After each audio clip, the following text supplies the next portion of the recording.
السلبي نتمنى له التوفيق والتركيز وتنفيذ الركله الاولى. بدر بنون وبيبرتو.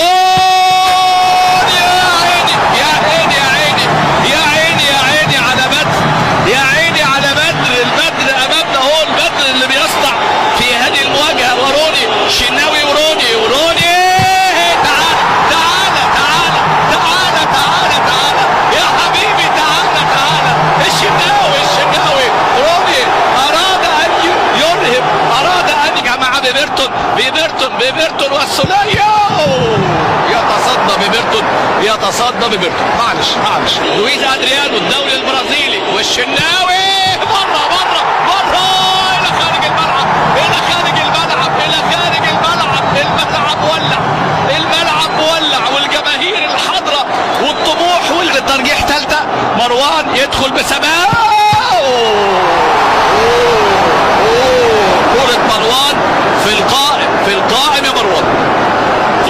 اسكاربا والشناوي ولكن الركلة الثالثة بقينا 1-1 بعد 3. والقرار والتركيز ووضع الكرة قوية يا ولد في منتصف المرمى، في منتصف الجبهة يضعها محمد هاني امامنا. الشناوي والمواجهة امامنا هنا والكرة تسدد في المرمى. يسجل الباراجواني امامنا هنا. تبقى النتيجة 2-2 بعد 4 ركلات.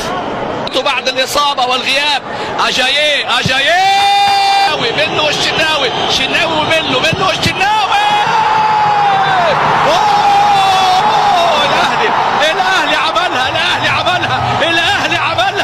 عملها الثانية يا أهلي بطولة بمركز ثالث بعد ما تفوق 3-2 في ركلات الترجيح.